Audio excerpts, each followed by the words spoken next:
disrespect. Yeah, that is the biggest one. You have on one hand toxic red pill pharmacist people giving men a bunch of shit that is, some of which is unproductive. On the other hand, we have toxic female coaches giving women an abundance of things that are also equally unproductive. Guys will say to guys, let's say in that red pill space, you can never be vulnerable with a woman, right? You can never show her, your emotional vulnerability, which in reality, that's actually what creates depth within a relationship. And it has happened where a guy was emotionally vulnerable with a woman and she used it against him, right? Now that's a reflection on her bad character. Now you ain't dancing no more, you're out here marching like a fool. You know what I mean? Imagine you're running a company, you want to hire a CEO, okay? You're not gonna give your girl best friend that position just because you love her. Create desire, add value, set the standard. Absolutely. I wanna dig into some of that.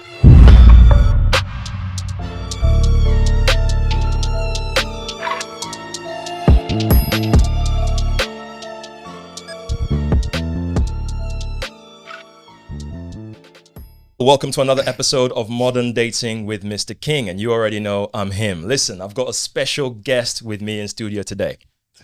He's had me twice on this podcast, and now the tables are turned. He is in the hot seat on my turf. You dig? He's a dating coach and a phenomenal actor.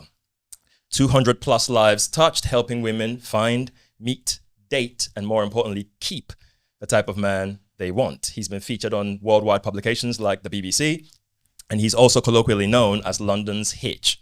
I personally know him as the homie, but you might know him as Stay Slick with Kids. So without further ado, let's talk about dating. What's up with you, my boy? Mate, I appreciate you having me on, man. It's nice to be in the other seat now because I know you're always going to bring it, man. I love your work, love what you do, so I'm happy to be here, man. I appreciate that. Did I do you justice just now? You really did, man. Like, you really thought about that intro. I'm like, damn, I might have to clip that. I'm going to have to save that. Anyone who wants to have me on, I'm like, hey, just say this courtesy of King. Thank you very much. So hey, he paid me. He paid me. Yeah. That's it. Listen, I want to start at the top of your journey. Yeah, man. Do you know what I mean? How did Kit go from young boy originally from Nigeria to London's Hitch? Yeah, wow. I appreciate that. Great question. So I was born and raised here in UK, though, yes, family Nigerian. I'd go back, kind of twice a year. And in terms of the dating coaching stuff, that really happened by accident. I've always had male and female friends come to me for dating advice, and I always felt my advice really helped them because one, I think I'm a very observant person. I'm very inquisitive in terms of recognizing, what works, what doesn't work, in general. There are some guys who consistently get the results that they want, and there's some guys who don't. There are some women who consistently get the results that they want, and there's some women who don't. And a lot of the time, it's not because necessarily one is better than the other, though there is a marketplace that we have to acknowledge, but it's more about understanding what actually works, right? What actually gets the kind of responses you want, what actually attracts what it is you're looking for. And the other thing is I'm not afraid to say what I believe is true. And sometimes the truth is a bitter medicine, but it is still medicine. Yeah. And so because of that, I think that's why people, gravitated or appreciated what I'd say. And then I started putting out dating advice on YouTube for fun, just a creative, I'm an actor, so I'm an artist, I'm a creative individual. So it was just more of a creative outlet for me. And then my platform started growing, started getting a lot of unit views, started getting a lot of traction. And then people started messaging me saying, hey, I really appreciate your content. It's, it's really helped me. Can you help guide me through this situation that I'm dealing with? And I was like, yeah, sure. And that's just really where it all started. Fabulous. Yeah. So would you say growing up, you were always good with women? No, no. I think every guy goes through a journey of trying to understand women per se. Yeah. I really didn't start getting attention from women until I was about 18, 19. And I'd had a girlfriend before. So I had, my first girlfriend when I was 16. Yeah. But I was never that guy that girls fancied, at least when I was in school for my teens. Do you know what I mean? It was only when, I started training in the gym, when I was kind of 16, kind of training on myself. Yeah. And then going to acting school, drama school, you develop a confidence about yourself because you have to be able to do that in order to perform in front of people. Gotcha. Knowing who you are, an element of knowing how to, utilize your vulnerability in a way that's constructive. And then just kind of like many guys, you talk about women, be like, okay, I attracted this girl, I'm interested in this girl.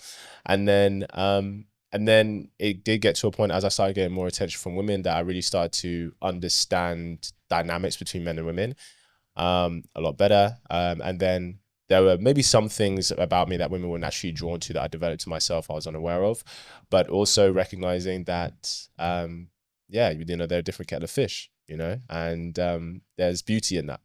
So, yeah. At what point in your journey did it click for you that, you know what, looked yourself in the mirror and thought, Kit, you have something here that's worth teaching to people? At what point did it click that, you know what, there's something of value here that I need to teach people? The world needs to hear my voice. When did that click happen? Really good question.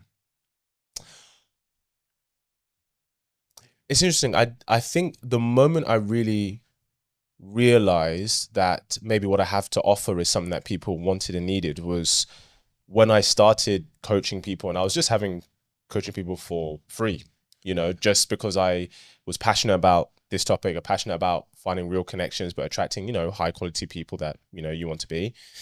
And it was when they would apply what I said, what I believed was true, and they started getting results. And I was like, oh, okay. Because sometimes there can be a bit of an imposter syndrome, you know, like, well, this is what I believe, this is what I think. Yeah. And this is helped other people in my personal life, but does it work with somebody who I barely know? Is it, you know, is it very specific and anecdotal, or are there patterns and principles that can be applied everywhere? And once I started to see that was happening, I was like, okay, there's some value I can give to the world here. And not only am I passionate about it, not only I'm always looking to grow in it and, you know, learn. I'm a curious person by nature. So I read books by clinical psychologists, couples therapists as well. I'm not taking what they say as gospel, but, you know, I stress test everything they give, you know, to see, you know, does that reflect in the world? And yeah, that's when I was like, okay. And I was good at what I did, you know, or at least, you know, the results were shown for themselves. And that's when I was like, okay, this is something that I'm going to pursue. Fantastic. One of the things I absolutely love about you is that when you and I have our moments where we're just catching up, we realize there's a lot of parallels between you and I. Yes, there are. And one of the things that I remember very clearly is having my crazy interest in the world of dating and intersexual dynamics, helping my friends for free. And before I knew it, I had helped 3 family friends date and got married. That's and amazing. didn't even know that that was something that was your purpose. Yes. You know what I'm saying? Yes. So hearing you say, it wasn't until I had helped people for free, noticed it was getting results, that I realized, you know what, maybe I should double down on this. And people were saying, put it out there. And then before you know it, it's become a thing. Yeah. So I guess my question is, why women? Great question. Yeah. So when I started making content, I actually was making content for both men and women, right? So it's like literally every other video. One video would be for guys, one video would be for women.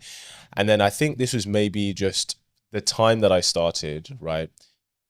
I found that a lot of guys at the time, or I found when we were looking for dating advice online, it was a lot more, how do I go to a bar and take a girl home? Or how do I get a rotation of women, right? And I understand about a guy wants to earn his stripes, but that wasn't the energy of my content. My content was more about how do you attract the kind of person you want for a connection, ideally for a relationship, you know?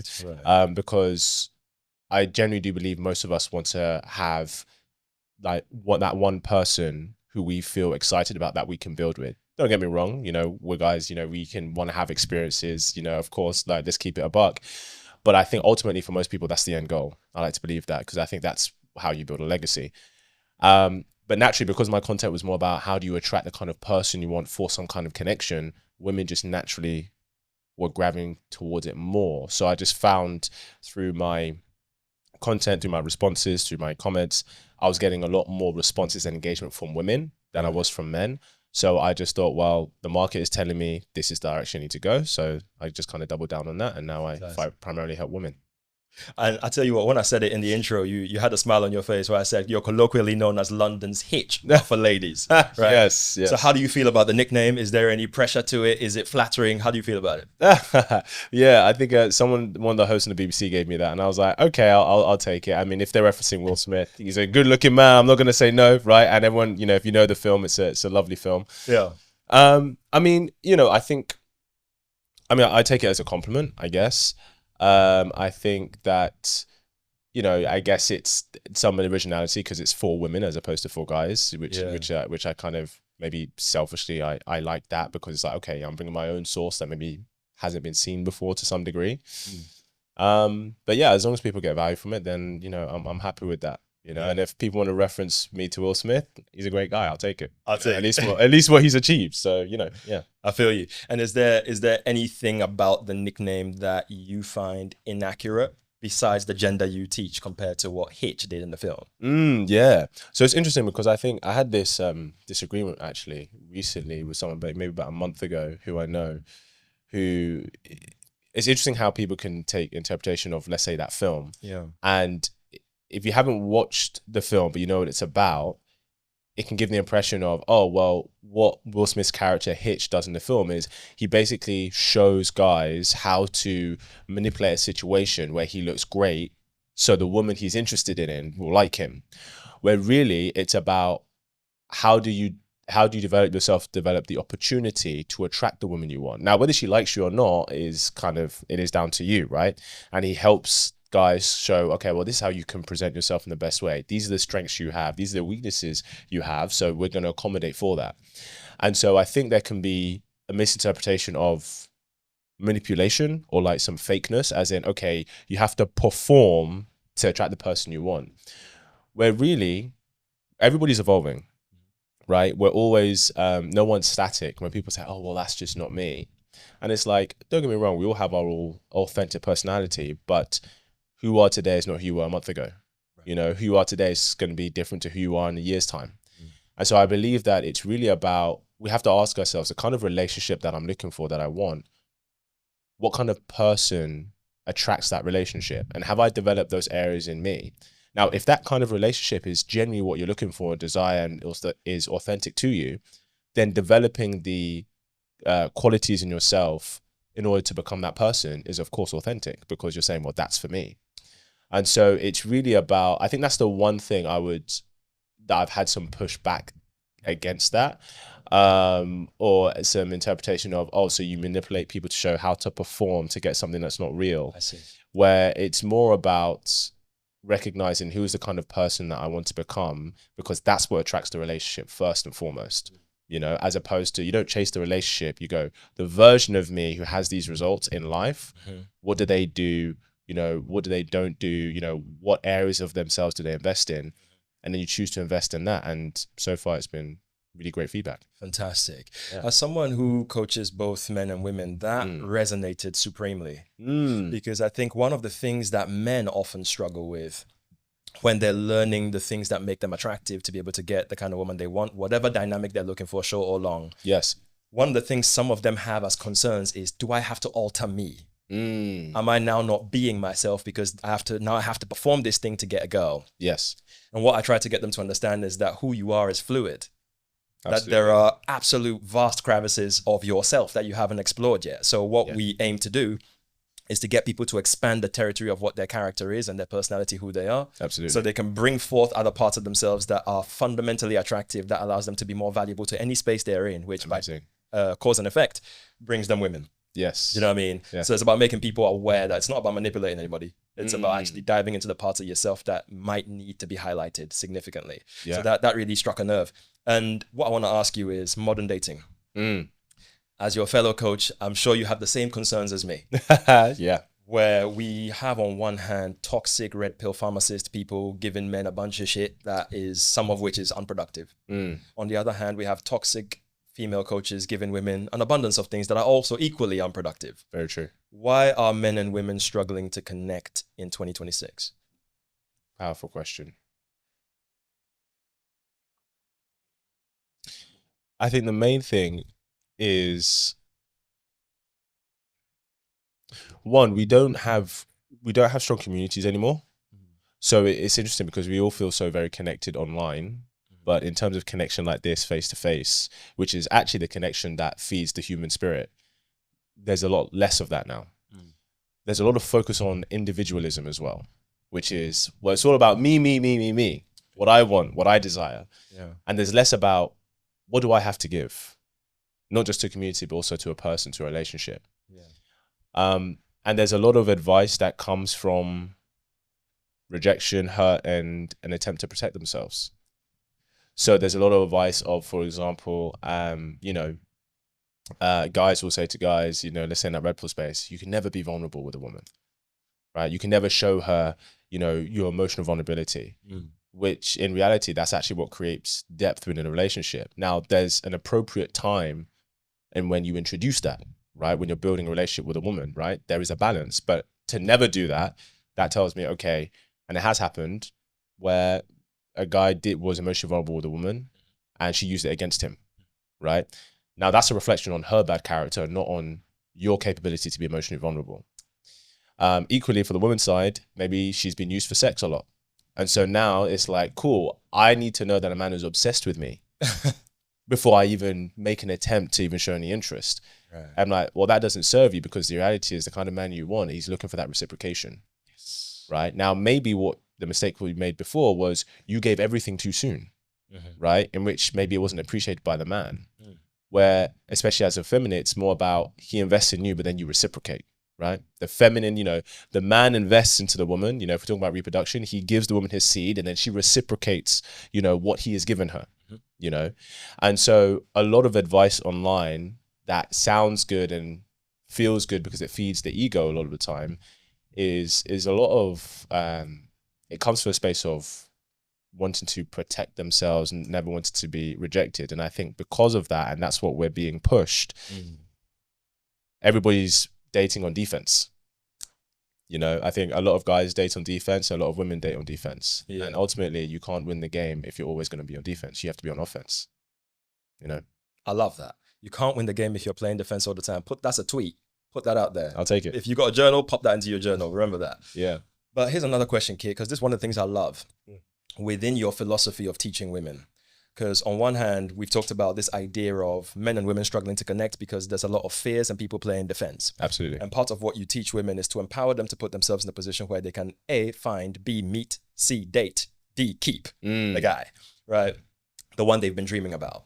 And what I love about your philosophy is there's this 3-point structure that I've heard you talk about and I absolutely love it. Create desire, add value, set the standard. Absolutely. I want to dig into some of that. Yeah. So create desire. Talk to me about that. What is desire? How does a woman create it? Great. So we know men are very, very visual, right? Now, it's not just about the visuality, but if we start there, yes, the man has to look at you and be like, that is the kind of woman that I see myself being sexually intimate with, right? That's the kind of woman that I want to be attracted, that I am attracted to. Now, it's not just the visual, but it's also the energy a woman has. There are some women who I'm sure we can talk about where maybe they don't meet the highest conventional beauty standard, but there's an energy about them that is quite tantalizing, right? So creating desire as a woman is, yes, working on yourself in terms of your presentation, working on yourself in terms of your body, your mind, in terms of your femininity, the energy you carry into the room, right? Knowing how to invite a man, knowing how to flirt, be charming. And then that's creating desire. So he's interested in you. Then in terms of the dating space, right? Adding value. Okay. So when it comes to a man deciding to get into a relationship with a woman, right, it's not a feeling, it's a decision that he makes. Yes. And I think a lot of the time some women can misinterpret thinking, well, men get into the relationship with a woman for the same reason she does and we don't. A lot of the time when a woman is being physically intimate with a man, is dating a man she really likes, she naturally becomes quite monogamous to him. She doesn't want to engage, especially sexually, with other men, right? Most women aren't out here trying to sleep with multiple men at the same time. Sure.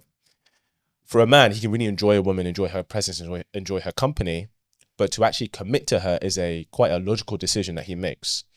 And what makes her eligible in his eyes is not necessarily the physical chemistry and affection and feelings that he has, but it's more about what role is she going to play in my life? What value does she add to my life outside of the bedroom? How is she an asset to me? And the way I describe it to women is I say to them, ask them, okay, imagine you're running a company and you want to hire a CEO. Okay. You're not going to give your girl best friend that position just because you love her.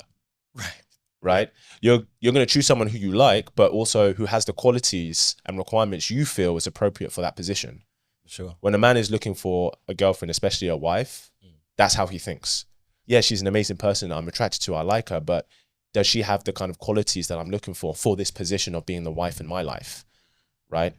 And so this is about how do you add value to his life outside of sex in the bedroom? And the one question that to start with as a woman is, how can I make his life easier? Right? So if he has dry cleaning, can you be like, hey, babe, don't worry, I got that. Let me take that for you. Oh, babe, I know you've had a very long week. Let me actually cook some food for you for the week because I know it's really busy, which my girlfriend is literally doing for me today. Right? She said that to me for this week. You know, so it's about how do you add value in a way that you almost become the kind of woman that he doesn't want to lose, where you become irreplaceable. When you're in that position as a woman, you have all the leverage to then set the standard, right? Because you become the woman he's physically attracted to. You are a person, or become the person in his life where he's like, this is somebody who really adds value to my life and I really want to keep her around. And that's when you go as a woman is, look, I really appreciate the time we spend. I really love this. But for us to move forward, I need to know we're exclusive, that we're on the same page. And if you're not ready for that, that's fine. But then I need to take a step back from this. When you've done that in the right way and you have made yourself irreplaceable, at least clearly an asset to him, that logically he's like, this woman is an asset. He may have desires for other women, but he'll go, you know what? This kind of woman is a hard find. And you know what? If this is what I have to sacrifice to keep this woman in my life, she's worth it. And that's what gets the relationship. Ladies, pop that into your journal. 3-step process: create desire, add value, then you have the leverage to set the standard. Hashtag Stage Liquid Kit, London's Hitch. Don't say I didn't tell you. You dig? Appreciate it. I'm gonna hire this guy as my marketing guy. You know, I need to. If he's not too busy doing big things, And I need you on my I'm team. expensive now. You dig? So this is what I'm saying. But I'd expect nothing less from you, King. I'd expect nothing less. Well, I have another question within all of that framework. Yes. For the very first one, create desire. What are some mistakes women make that completely kill it for a man? Great question. What kills his desire? Disrespect. Yeah. That is the biggest one. You can be the most attractive woman in the world, but when you're dealing with a man of value who is masculine, respect is like a non-negotiable. It's the number one priority for him. I think they think that being aesthetically pleasing means that that's valid enough for him to pursue you. It will definitely get his interest. However, you need to know how to make him feel something, right? Because it's about, how does he feel around you? Do you know how to, get his curiosity going? Do you know how to, use his imagination? Do you know how to be insinuating without necessarily overly sexual, right? I think a lot of women focus on the sexual aspect in terms of creating desire. And yes, of course, if he takes an interest in you, it's because he's sexually attracted to you. For sure. But there is an element of, wanting not just the imagination, but the curiosity needs to be there. So there was a study that happened, I think it was in the early 2000s, where they showed 10 men pictures of 10 women, right? There was one image where these women were completely naked, and then another image where these women were in lingerie.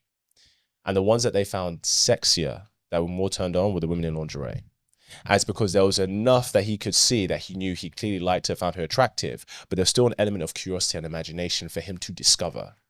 And so I think what can happen is women go one end of the extreme where there is nothing for him to discover. Now, he will enjoy a sexual time with you. For sure. But because you're leading with that sexual energy, there's not a lot of space and capacity for him to actually, discover who you are as a woman, because he's such in his hindbrain of, I'm trying to, get my seed in. Right? And then what happens is from one end of the extreme, they go to the other end. We're like, well, cool. I'm not going to allow any level of sexual play, sexual flirtatiousness, any sexual energy or space, right? Because maybe they've had really bad experiences leading it this way. And this is playing on defense. Yeah. And then what happens is a guy will show interest, but then maybe she's so afraid to show any level of sexuality or sexual inspiration that he then goes cold on her, right? Because he thinks, okay, she's either not interested in me, or maybe she's not looking to have the kind of affectionate relationship that I'm looking for. Right. Do you know what I mean? Yeah, I completely agree with you. I think both sides of the extreme inevitably makes things harder for a woman. Yes. Going, this idea of, I'm not going to show you anything until you have earned the rights to access to my sexuality, can very easily, especially if we're talking about a man who's desirable enough that he can generate options very easily. What is the reason why he wouldn't go to a woman who the trade of value is more economic and viable? And on the flip side, with the other one, where you're doing too much of that, you very easily get put into category casual. Yes. And that inevitably blocks women. So that balance of curiosity, I absolutely agree with. Yes. But in relation to value, right? In what ways do you believe a woman can add value without over investing? Because from what I see a lot of, and I have no doubt you do too, women being worried about giving too much and getting absolutely nothing, or being bled completely dry of their feminine energy and not getting the commitment. How does a woman add value without over investing? Very good. So let's go on ways to add value and then how to make sure that you don't over invest. Okay. So ways to add value, kind of like I touched on, ask yourself, how can I make his life easier, right? So what are like the, you know, small medial tasks that maybe you can take off his hands, right? Especially when you are with him, right? Asking yourself, how can I be an asset to him? How can I be helpful to him? So for example, I've had this, for example, with, you know, with a woman I've dated before. Maybe we went out, I provided a nice time. We were going back to the car park and there was a very long queue for, you know, the car ticketing machine to pay. And she was like, hey, why don't I, you know, check on the other floors? Maybe there's a machine that's actually free. And then, you know, we can go there. I'll let you know. I was like, fantastic. That's really helpful. Right. You know, yes, I mean, it's a cliche one, but, you know, getting into a man's belly in terms of through your food, your cooking, that's worth for the test of time for a reason, right? Now, let's be honest, most people, individuals, men, cook for themselves. You know, they are independent, they can cook themselves. It's just a way you can show love, right? A way you can show, okay, you know, I want to fulfill a need of yours that's not just sexual, right? So that's a way, you know, that's a way. Or simple as you guys, you know, get up out of bed, maybe he's got up to brush his teeth, do you know what I mean? Or maybe he's having a shower, you know, while he's having a shower, bed has been made, mate, you start making his, you know, protein porridge. You know, for example, you know, with my partner, when I have a podcast shoot for that day, I'm always in the gym first thing in the morning. When I get back, breakfast is made, protein shake is done, you know, being an asset. So these kind of ways are ways you can add value to a man's life that are meaningful to him. Now let's address about over-investing, because you're absolutely right. There are some women who really do give, right? And they're taken advantage of and bled dry. The way I describe it to my ladies is, imagine you and a man, you're at a bridge, right? And I say, imagine you and me, we're at two ends of the bridge and in the middle is the relationship, okay? Now, I make one step, you take one step. I take two steps, you take two steps, right? If you take a step, I take a step. Okay. Now, if you take two steps and I don't take a step, you don't move. I think what can happen is many women, if we're talking the relationship is in the middle, is they feel like they're very close to the relationship in the middle. We're only 6 steps away. He's not taking a step, but I really want to get there. So I'm going to take another step, take another 2 or 3, right? And you cannot rush him to get there. You can't rush him to get there. You have to get there reciprocally. You know, it has to be reciprocated. And so I think what can happen is, as a woman, if he's a masculine man, he will make that initial investment, and that is your permission to reciprocate in some of the ways I described. But if you've noticed that you have been given in certain ways, adding value in those ways, but you're not recognizing that reciprocation, this isn't about going, well, you don't deserve anything from me anymore, you're a bad person. This is about going, cool, he hasn't reciprocated that yet, so I need to observe to see if and how he does that. That then gives me the permission to then take another 1 or 2 more steps. Wonderful. Right? Yeah. So that's how you balance of being able to give without over investing. That's how I like to describe it. That's beautiful. One of the ways I like to put it, and I would love to share it with you, is this, I shared it with Sukena recently, this idea of, because the 5th tenet on which I coach women is reciprocity as the music to the dating dance. I like that. And I see it like a salsa, and I know you salsa too. So yes. this is going to hit your heart. Do you know what I'm saying? I'm here for it. But it's the idea of, you know, you take the step forward and then you take the step back. The step forward allows them to take the step back. The step back allows them to step in. Yes. So I always tell them, if there is no music, which is what reciprocity is, then stop dancing. Because if you take a step forward and they take the step back, and they haven't taken the step forward, even though you've stepped back, and you just keep taking forward steps, now you ain't dancing no more. You're out here marching like a fool. Do you know what I mean? Yes. And as long as there is no dance and there is a march, you overinvest. One can only overinvest if there is no reciprocity. Absolutely. So I always tell women, because when they have these fears of, what if I go in there, I give too much? Now I'm out here and I'm looking stupid because he's not giving me anything back. And I always tell them, never fear going in there and adding big value. And I guess in action, saying, this is me, this is the kind of person I am, this is the level of what I bring to the table. Yes. But the moment you've done that, watch what he does next. Absolutely. If there is no movement, do nothing further. Do you know what I mean? Yes. To overinvest is only going to happen if you don't watch for reciprocity. So that really hit nerve. And I want to touch on that as well, actually, as well. One thing as well that I've noticed can happen in terms of women overinvesting is, for lack of a better term, lack of emotional regulation.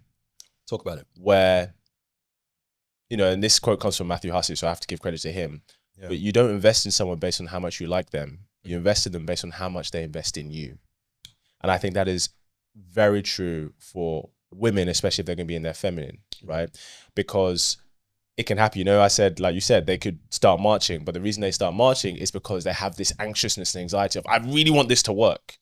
And it's completely okay to have that feeling that I really want this to work. Yeah. However, you have to not let that feeling be in the driver's seat for how you act, because that a lot of the time, that's where it can be to your own detriment. Yeah. So what would you, this is brilliant point. What would you then tell people in terms of, I guess, the humility to make the step? Because, for example, if we're saying that don't invest, and shout out to Matthew Hussey, by the way, if we're saying that don't invest in people based on how much you like them, invest in them based on how much they've invested in you. Now, for argument's sake, if me and Kit just met, and I decide I'm not investing in Kit till Kit invests in me, and Kit's already decided I'm not investing in King till King's invested in me. Yes. We both ain't doing shit. Very true. So at what point does one person say, I'm going to be the bigger or mature person and make a move towards the other? And whose job should it be, the man or the woman? Very good question. So I would say that that principle of investing, you don't invest in based on how much you like them, you based on how much they invest in you, comes when the dating has already started. Right. Because 9 times out of 10, especially if you're dealing with a quote unquote masculine man, right, he's going to make that initial investment. Of course. Right. Yeah. And so he has made that investment. So you know I can invest in him. So this is about, I truly believe the feminine is about being open, being receptive. Yes, there are times where it is valuable and he sees it as incredible value, where this isn't saying you don't take the initiative to add value, but this is about, okay, you take the initiative to add value because you recognize how he's invested in you thus far, right? So, because I agree, if we're both sat here being like, well, I'm not investing until you invest, and you say, you know, vice versa, I would eventually say that, oh, well, we're both very much sitting in our feminine, because the masculine goes, well, I'm going to make that initial investment because that's what the masculine does. Yeah. The masculine pursues, but the feminine invites. Right. Yeah. Right. She invites and then reciprocates. So that's what I would say to that. But yeah, it's a good point. So ladies, the key here is for you to invite. You dig? That's another big one. Absolutely. Because it's one thing to say the man is supposed to make the move, but do you invite the move, or are you cold about whether or not he should make the move? And are you expecting him to make moves through coldness? Yes. You know what I mean? Yeah. But let's talk about the standard. When you say once a woman has created desire, added value, she now gets to set the standard. Yes. Right? Can standards ever be unrealistic? What is the difference between setting the standard because you've added value and created desire versus you have standards that may be or may not be realistic? What's the difference?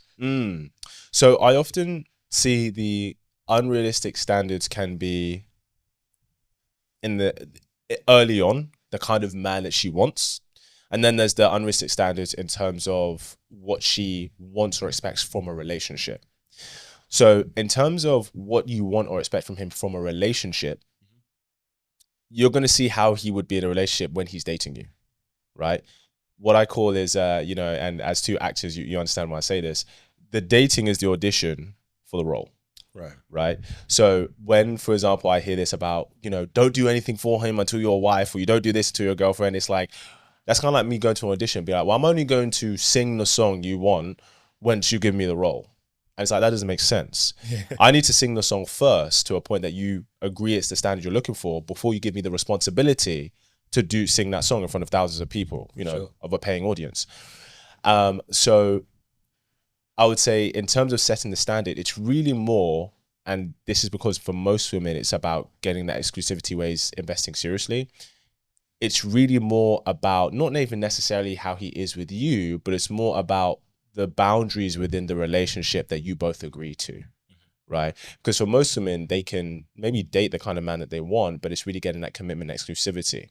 And I think a lot of them expect, and not that it doesn't happen, but a lot of women expect, well, he's going to come to me when he wants to make it serious and commit, and I'm just going to wait for it. And I'm like, honey, that doesn't work in your favor, because if he never comes to you, he can be dealing with you as much as he wants, and he still has every right to go out and do what he wants because nothing has been said, right? I think a lot of the time, a lot of relationships fail because of unexpressed boundaries or expectations.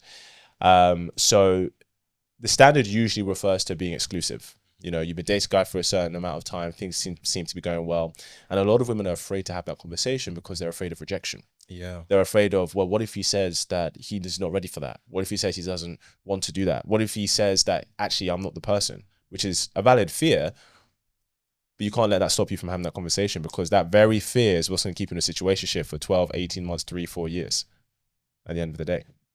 It's interesting that you've said that, because I have a very strong stance about this, and some women will inevitably want to debate me to death about it. And if you do, I'm open to this. You dig? Yeah. However, what I find interesting about what you've just said is fabulous, because I think there's nothing wrong with a woman wanting a man to make the move to the relationship.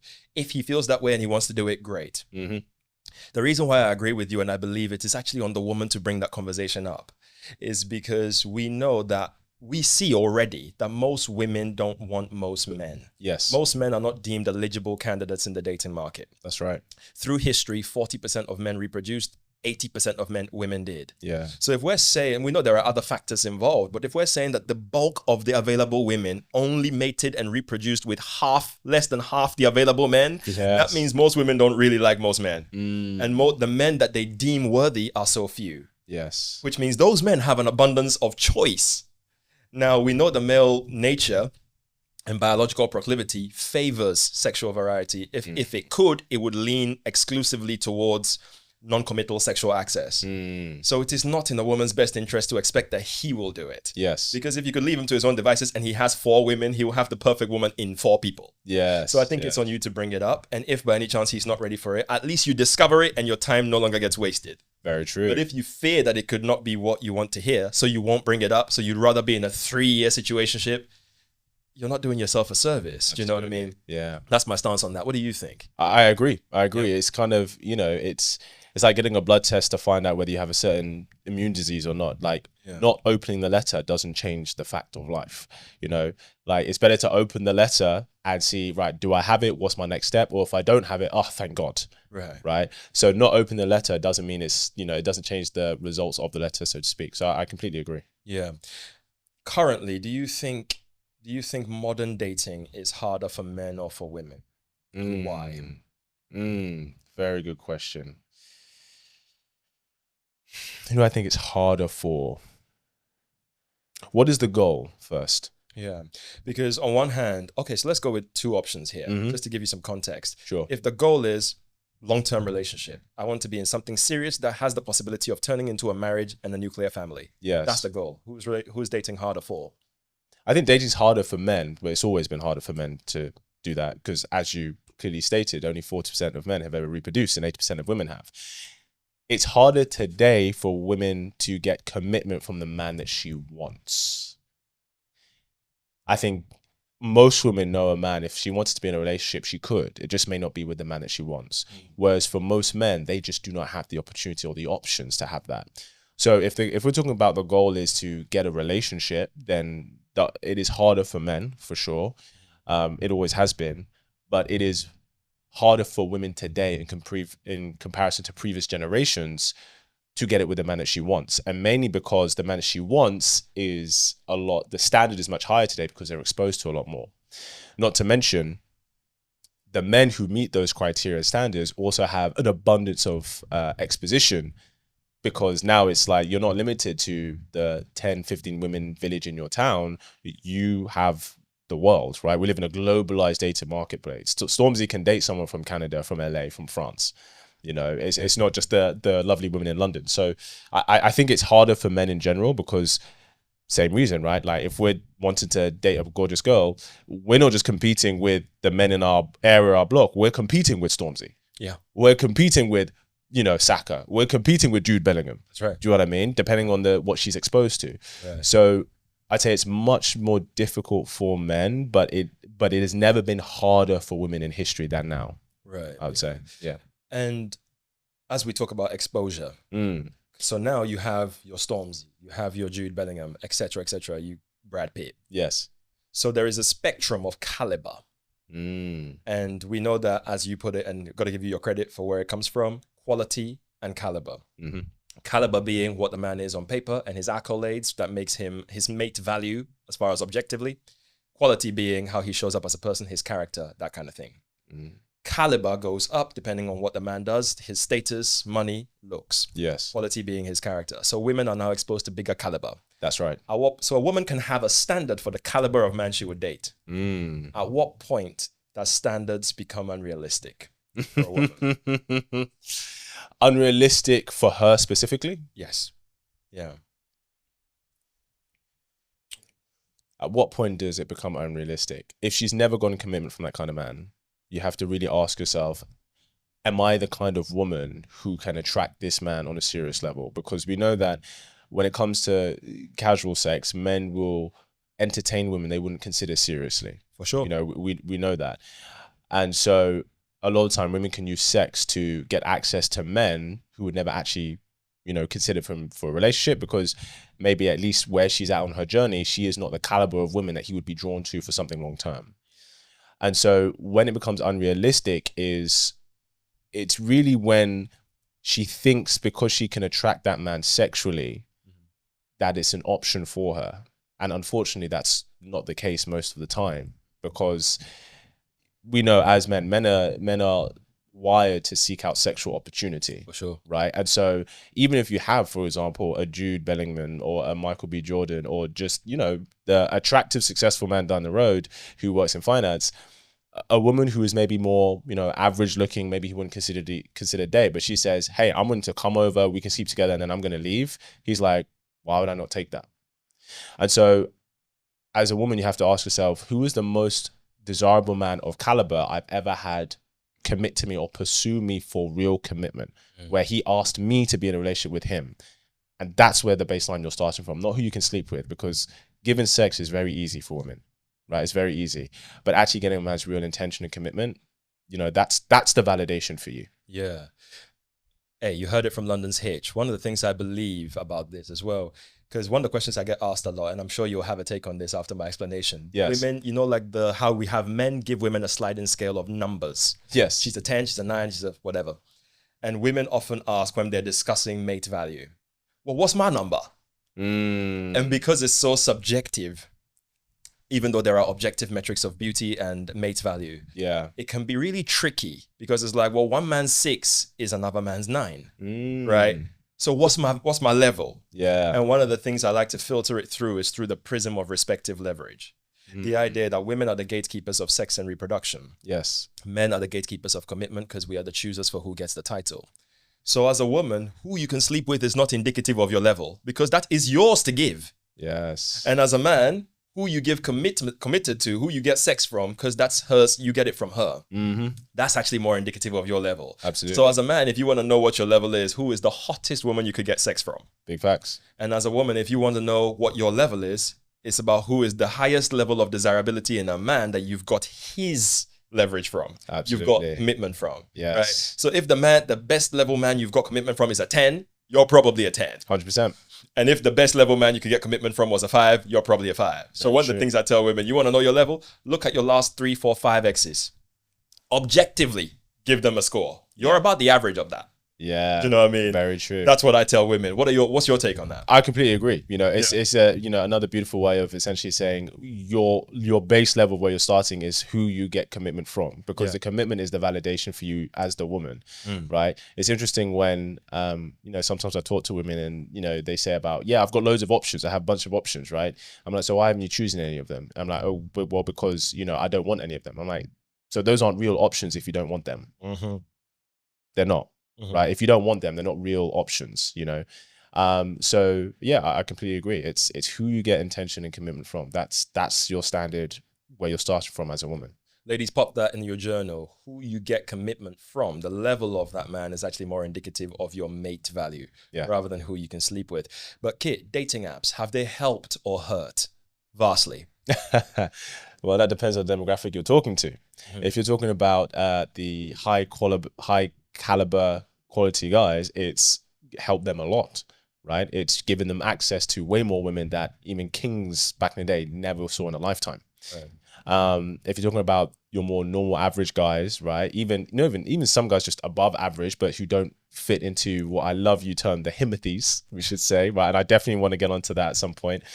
If he doesn't fit into that, then it's inevitably harder, for sure. It's easier for women to give sex to high caliber men, you know, so because some women just want to have an experience, right? So it's easier for her to indulge casually. It is much harder, even for the high caliber women, to get relationship and commitment from him, because she's not even just competing with other women of her level, but she's competing with sexual access from women who maybe he wouldn't ever consider seriously, but they can get his attention for a night. Right. And for every night that another one can get a man's attention is one night that he's not giving to you. So I think overall it's made it harder for, if we're talking for commitment relationships, it's made it harder for everybody except for the high quality, high value guys who have an abundance of options. It's just giving them more abundance. It is an interesting one because desirability is a sliding scale. Yes. From average, and you can score desirability by various different metrics, and various people score highly in one and maybe not so much in another. And then the upper echelon score highly across the board. That's right. Right. So I think inevitably it's a scale. But I think even as the levels go up, yes, it has made it significantly easy for a lot of people and significantly harder for a lot more people. Yes. And I don't say this to brag or to toot my own horn. I'm very much on my journey. Okay. He's a Himothy. Don't worry, I'll say it for him. He's a Himothy. Well, one of the things I did, as you know about, because we're friends, is when I first got on dating apps, I couldn't imagine why a man would want to stop it. Because I've never seen anything so easy. My very first time on the apps, I went on a new date with a new woman for every day for a month and a half. And then there were some days when I would see multiple women in a day. Yes.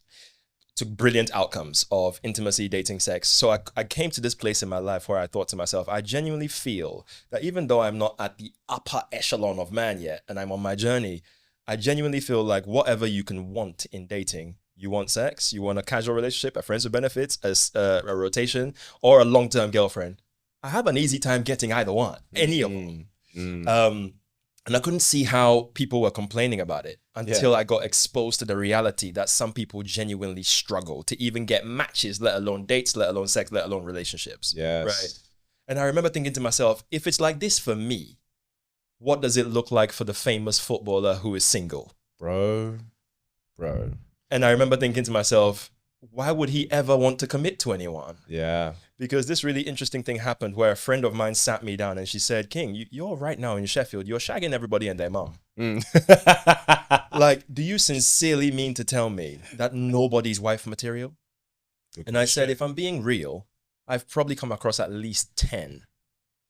And she said, so how come you ain't got one of them? Why you ain't take them off the market and just be coupled off? And I was quiet for about 30 seconds. And I gave her the most honest answer I could from my soul. And that answer was because I was enjoying everyone. And I remember thinking to myself, can you imagine what it looks like for the man who is a multi-millionaire and attractive enough to have all the options? Why would he commit? Yes. So now it puts women in a place where for the type of guy you want, wherever he sits on the echelon. Yes. You really have to do more than just think you're attractive and need to be chased. 100%. Because the game is very different now if we're talking about dating apps. Yes. What are your thoughts on that? And do you have, what's your experiences with that too? Yeah, it's, you're not wrong, man. You're not wrong in terms of, I mean, even as an actor myself, you know, I'm on my own journey. Sure, you know, I'm blessed to be in a certain position, but you know, of course, there's way more to go, and the guys, you know, definitely ahead of me. But I've done shows where women have seen me in a show and they've literally messaged me that night saying like, look, I'm staying in this hotel room. I thought you're fantastic. Why don't you come say hi? And I'm like, I didn't have to take her out. And these were attractive women. Right. These weren't like, she's desperate. These were attractive women. Maybe they're in town for, you know, because they're flying out for business tomorrow or something. Right. And they saw this attractive guy on stage who they found very charismatic, the character. Right. But, you know, I'm playing him. Yeah. And they've literally just messaged it. And because some women just know that they go, hey, I just want to have an experience with this man, you know? And so, yeah, I'm not going to lie to you, I haven't had my fair share of experiences. Do you know what I mean? Yeah. And it very much is true. I mean, unless a man is in a mind where he's looking to build a legacy, what is the incentive for him to commit to one woman? Yeah.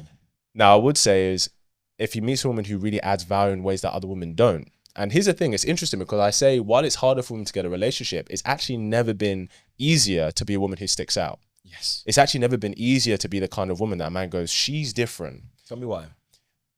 Because I think the narrative that's sold for women on what they see is, well, I need to be more attractive and sell myself sexually to get the man that I want. But every woman's doing that. And so a lot of women don't understand how to, quote unquote, add value, right? These are things that women used to be taught by their mothers and aunties and older sisters. But now, a lot of the time, the modern narrative is, you know, we reject any kind of the old generation because like, well, what do they know, you know? And don't get me wrong, there was some toxic things about them, but there was also wisdom in what they had to offer as well. But I feel like we've kind of thrown the baby out with the bathwater with that. And so the media's not going to tell women, these things because, they lie to them because women will buy, right? So they're going to tell them what they want to hear. Men are not going to tell them the truth because men are just trying to get laid. So it's like, well, why would I tell you a truth that may help you if it's going to jeopardize my opportunity to be physical with you? And so really, I truly believe that the only people who will tell her, with the exceptions of men like us who are like, look, we're here to help, is a man in her life who is not trying to sleep with her. Yeah. Which 9 times out of 10 is going to be like her father, an older brother, an uncle, of course, even when I say quote unquote male best friends, I'd say skeptical because the more attractive she is, the less it's probably going to be completely platonic on his part. Mm-hmm. So it's really because there's a gap in understanding and information for women to understand what is it that men actually respond to outside of just the sex. And I understand for a lot of women it's confusing because, you came to my live show that we had a couple of months. I'm going to have another one, which of course I expect to see you there. I want to have you there. Okay. But I think one thing is that when women see other women getting validation and attention for being very sexually provocative and leading with that, it confuses them. They think, oh, so this is exactly what men look for. Because as men, we give sexual validation for that. And what I'm trying to help women recognize is we don't give romantic validation for that. It's other things. And the truth is, a lot of women who know the game, right, they don't tell other women because they're in a position of leverage.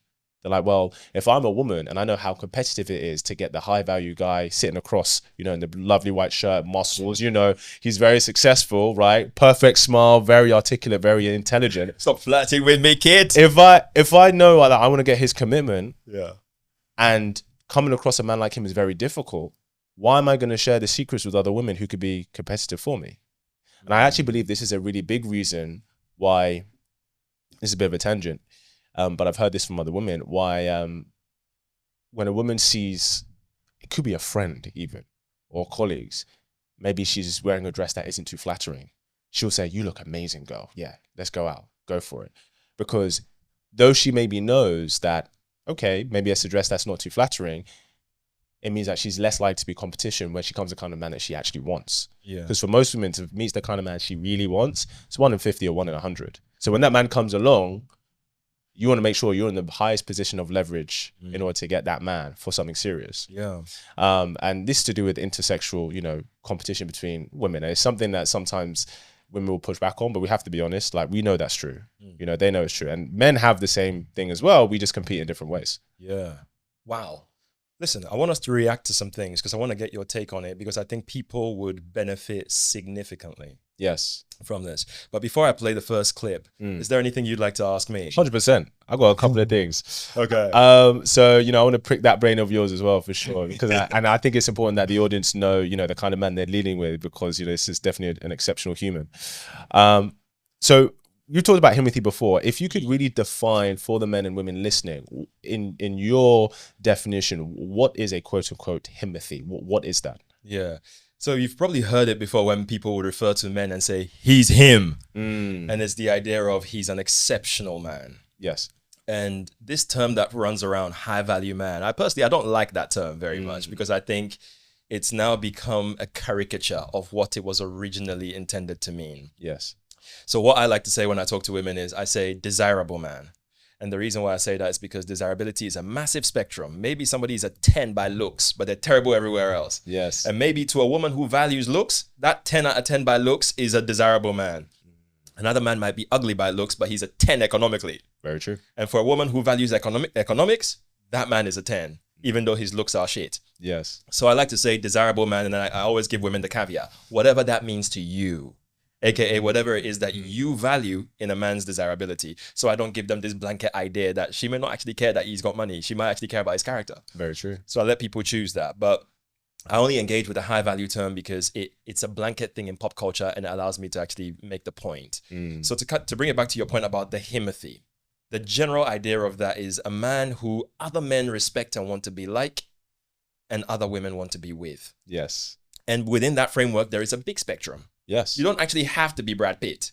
You might be the personal trainer at your gym and everybody in that niche space looks at you like, I want to be like this guy. Big facts. I want to build a body like him. I want to have the discipline like him. I want to motivate, inspire people like him. And all the men want to be like you. Yes. And interestingly, the women in there are watching you be a leader of men and are admiring all these great qualities as well as your physical prowess, and they want to be with you. Yes. That is a highly desirable man in that space. So he's him there. Yeah, contextually. You put that same man in a different space, he might be a small fish in a big ocean, right? So I think it varies, but quite simply, the easiest way to think of a him or a Himothy is a man who many other men want to be like or respect, and many women want to be with. It is the simplest way you can think about it. 100%. And it's so interesting because that is definitely a quote I say to my ladies, if this phrase is true for a man, he is likely him, man of value.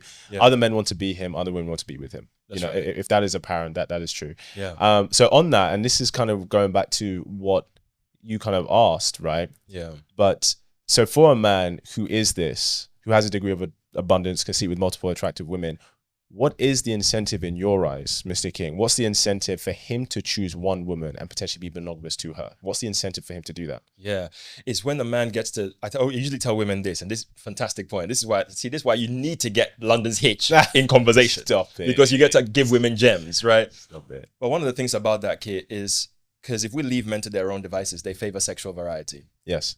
So I always tell women, you don't want to go in there and just think, well, I can change his mind.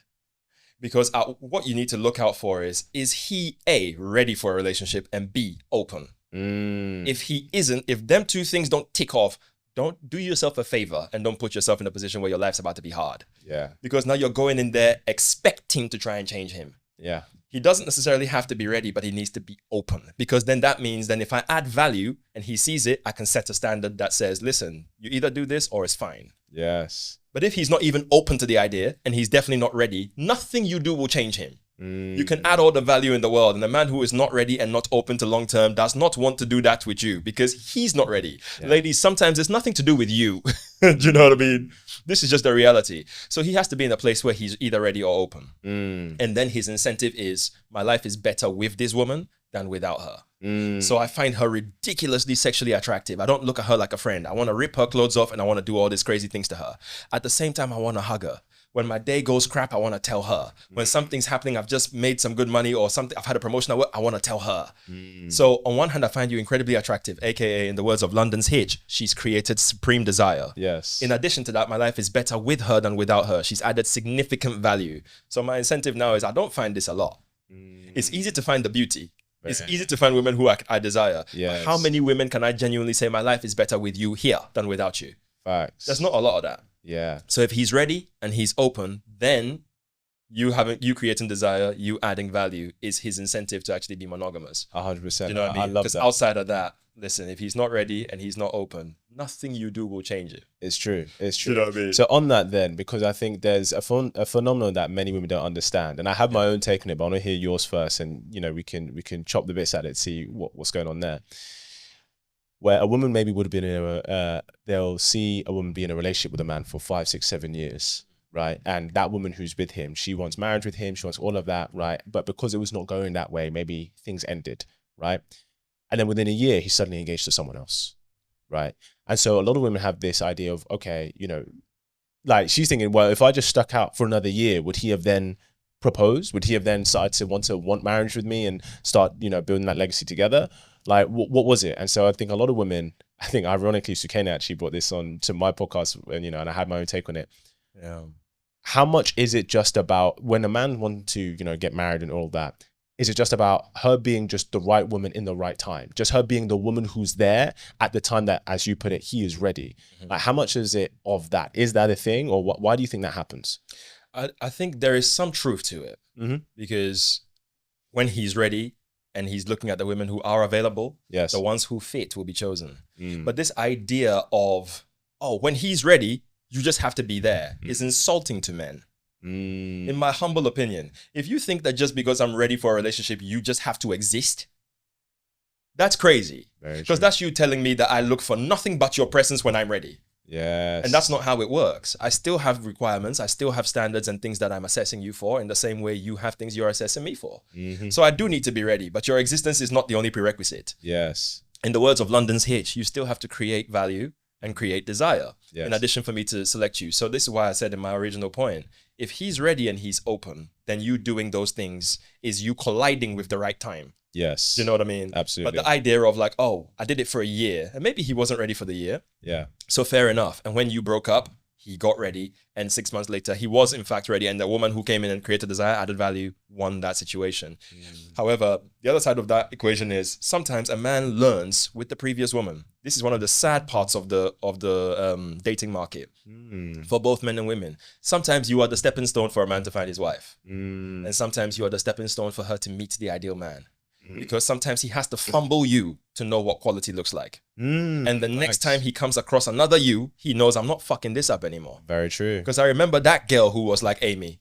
Yeah. And I remember what Amy was like. And I know I fumbled it because I wasn't ready. Yes. Now that I'm ready, and by God's grace, another Amy's in my life, I'm not fucking this up. Very true. She has to be mine. Very true. Do you know what I mean? And sometimes it's the same for men. Maybe she's enjoying herself in life or whatever, and you were pushing for the relationship and she wasn't. It can happen.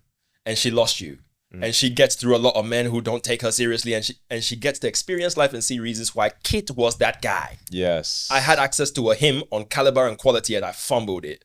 And now that all these people done played with me, I know what that looks like now. And if by any chance another Kit walked into my life, I'm not playing with it. Do you know what I mean? Very, very. Because I remember what that was like. Yeah. So sometimes that happens too. So that's my take on it. I think on one, it's not just about, oh, when he's ready, anybody will do. Yes. He's still assessing. Yes. But you making sure he's ready and open is you colliding with the right time. Yes. But if that isn't the case, then nothing you do matters. Yeah. And also sometimes we have to learn through people. It's just the reality of our world. Yeah. You know what I mean? It's a brutal, sad bit of it. But sometimes you're the stepping stone. Do you know what I mean? No, it's true. It happens. Well, I completely agree with that. And that's another perspective I hadn't explored fully. And I think that's so valuable. One thing, and you can tell me what you think. I think that with men, when that happens, I think when a man is looking for a girlfriend versus where he's looking for a wife is very different. I think a lot of the time, especially when we're young as men, when we're looking for a girlfriend, we're just looking for a woman that we have a really nice time with, we have great chemistry with, right? A lot of the time it's just that, right? Do I have a great time with her? Do we have great chemistry? Like, do we get on?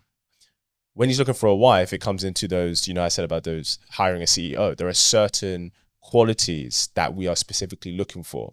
Because I think a lot of the time, and you can tell me your experience, but for me, it doesn't happen as often where I meet a woman, I go, that is a wife. I just don't know if she is my wife, but she is definitely a wife. And I know that if I'm going to engage with this woman, I know it's going to be for something serious. If I'm not ready for that, I will leave her alone, right? Because I see straight away that is wife material. And I think sometimes what can happen is women can think that, okay, well, because I've got his commitment in the boyfriend stage, that he definitely does see me as a wife. And that really does depend on timing, what part of journey he is as a man, and what it is that he's looking for. Because when a man starts thinking about legacy and he's thinking about who am I going to build this legacy with, it's one of the most important decisions he will ever make. And it's one of the things he will scrutinize the most in terms of his decision making. Like, is this person the right person? So yeah, no, I really appreciate that. Yeah, for sure. For sure. Listen, I saw a young lady having a crash out. Yes. And I want you to watch it. Yeah, let's do it. I want to see what your take is. She was expressing her frustration with the dating market. Right. For me, it gave me a lot of empathy, and I had a take. And I'm curious as to how it lands on you. Yeah. Have a look at this. Let's go for it. Guys are so lucky. You guys do not understand. So I'm 25, right? I'm sitting here and I'm having to build a fucking roster. I'm having to sit here and go out and do things I don't want to do. I don't want a roster. I don't want to go out and date. I don't like this hookup culture. I don't like any of it. But I feel like I don't have a choice. Men, you guys just get to sit there and you guys can go wait until you're in your 30s, you're almost 40, and you can just go get with a girl that's in her fucking 20s and live a normal life. Girls don't have that luxury. I'm now sitting here at 25 having to figure out how the fuck to get back in these fucking streets so I can figure out, so 10 years down the line, I'm not sitting there single still with my daughter being an only child. Like, I want to have a family. I want to have kids. I want to be happy. Like, I want all of these things. But people don't want that nowadays, it feels like no matter, it's like, what is this dating stuff? What is Hinge? What is Tinder? What is all of this? Like, it's disgusting. Like, my friends helped me make a Hinge and a Tinder, and it's like, I hated it. I hate it. I ended up deleting my Hinge, and I'm getting ready to delete the Tinder because it's just, Like I don't want to talk to anybody on there. Like I don't want to do any of this. Like I'm just sitting there like a magazine going through like clothing. That's what it feels like. And it's like I don't want that. And I don't want to be a part of that. I don't want to be a part of that at all. Okay. Interesting. Talk to me, Kip.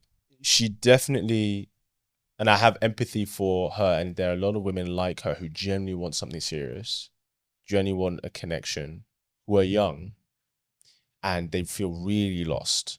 And they're seeing the terrain and seeing how it's being occupied and what they see. And they're like, this isn't what I want, but it feels like this is the only way. The first thing I want to highlight is, first off, bad news makes news. So while it may seem there is a lot of fuckery going on, I'm not denying that there is a lot of actual good things happening. Like over 50% of couples actually do meet online nowadays, right? It's just good news just doesn't make news. They're just living their lives happily. The second thing is, and I don't want to say it because I think a lot of guys can watch that and be like, yeah, but you could have any guy, you're doing all this, and she's an attractive woman. So it's not that she doesn't have maybe options potentially. But I want to acknowledge that it's not that because she's saying, I'm tired of making the effort. I'm tired of going out there and being like, this is how I have to do it. It's not about lacking effort. It's not that she's not making an effort, but there's a gap in understanding in either who, what, or where it takes to attract the kind of man and relationship she's actually looking for. Because the easiest way I can describe it, it's like saying, well, somebody who's earning 500,000 per year and someone who's earning 50,000 per year, the amount of work they are doing may be actually relatively close in terms of amount of effort, but one just has the skill to earn that kind of income. The other one doesn't have that necessary skill. And so if a woman's in this position where she's maybe she can attract men, but it's neither not the kind of men that she wants, or it's not men who are intentional, I would say that there's just a gap in understanding in what does it take to attract that kind of man? What does the man you want look for that makes you go, you're the person I want to invest in seriously? And that's really humbling. Like you have to be able to say, look, I am the fool today and that's okay, but I'm willing to be the master tomorrow. But in order to do that, you have to seek the right knowledge, seek the right application. And one thing I would say to any young woman who's in a position where she actually wants that, I would say, if there's not a man in your life who you can take some guidance from, and it needs to be the kind of man that you generally love and respect. You go, that is the kind of man that I would want to be with. Look for the kind of woman who has the kind of relationship you want and take advice from her. Because I see a lot of women taking advice from these single girlies, right? And a lot of the time it's this black cat energy. It's this, this protection mechanism. Well, he should be doing this and you need to get this from him before any of that. But really it's just about, okay, well, somebody who has demonstrated to have the kind of relationship I'm looking for, what can I learn from her? What is it that maybe she does or she's doing that she understands about men that I don't yet understand, that I'm not yet doing? And when you start to apply these new things, you will naturally get different outcomes, because the definition of insanity, doing the same thing over and over again, expecting different results. Exactly. Yeah. And so I think, it sounds like she was doing a lot of the same thing, expecting to try and win the lottery, like that one. And it can happen. Some women will do the same thing as other women and they just somehow get that guy. Yeah. But if that only worked 2% of the time, is that really a good strategy for success? Yeah. I would say no. Yeah. But what about you? What do you think? I think you've made a lot of valuable points. One of the things that I was concerned about with that is I couldn't help but think, as women, as men and women, we have to stop lying to each other through a lot of this toxic shit that we put out online. Yeah. In the form of, by that I mean, a lot of women are deluding women into thinking they can play the dating game like men. And you can't. No. A lot of evolution biology, and shout out to Mac and Murphy for his incredible work. We know that as women get into a certain age group, the possibilities of pregnancy becomes harder. Yes. At some point post 30, you're already walking your way into geriatric territory. It doesn't mean women can't have babies into their 40s. It just means it progressively gets harder. Now, we know that sperm and genetic quality with men also declines with age. and testosterone levels begin to fall by a percentage post 30. Yes. But that decline is nowhere near as precipitous as women have it with the loss of eggs every month. So if reproduction and nuclear families is the goal, you don't have the luxury of playing this game like you're a guy. Yes. Father Time has given men a degree of more time in the market because that decline is not as rapid. Yes. And, Mother Nature's wiring for women has ensured that the peak fertility is a very, very tight window. And the window after which it gets harder is very specific. It just means that as a woman, you have to be aware of your timeline as well.